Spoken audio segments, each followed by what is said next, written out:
இன்றே டவுன்லோட் செய்து உங்கள் ஃபேவரட் ஷோக்களை என்ஜாய் பண்ணுங்க. ராணியோட ராஜா யாரு?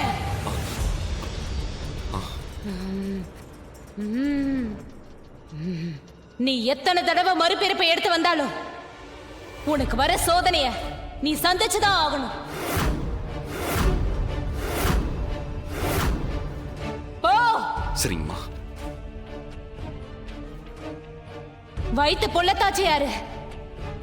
என் மனச குளிர வச்ச மகாராணி யாரு?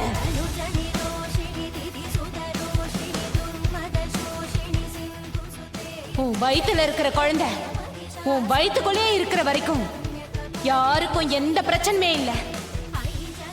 அதனாலதான் அந்த குழந்தை இந்த மண்ணுல சுகப்பிரசவம் ஆகக்கூடாதுன்னு அதை தடுத்து நிறுத்த ஒரு துஷ்ட சக்தியே வேலை பார்க்குது.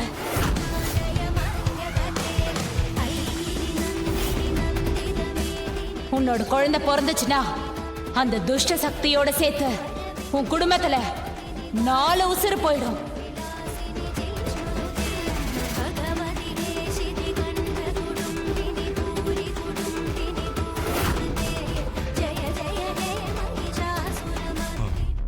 அதுக்காகதான் உன் குழந்தைய பிரசவம் ஆகிறதுக்கு முன்னாடியே உன் வயிற்றுக்குள்ள இருக்கும் போதே அழிக்க முயற்சி பண்றாங்க.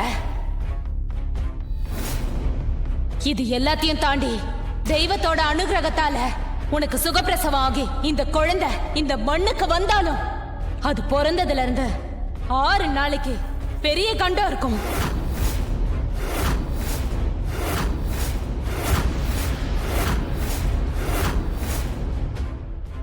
அந்த கண்டத்துல ஒருவேளை இந்த குழந்தை சிக்கிருச்சுன்னா உன் புருஷன் உயிரோடவே இருக்க மாட்டான்.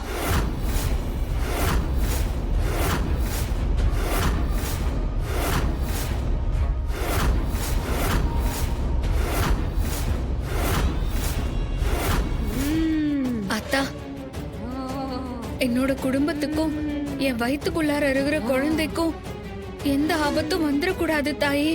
அதுக்கு நீதாம்மா எனக்கு துணையா இருக்கணும். உன்னையே நம்பி இருக்கிற இந்த பக்தைய கை விட்டுறாதா அத்தா.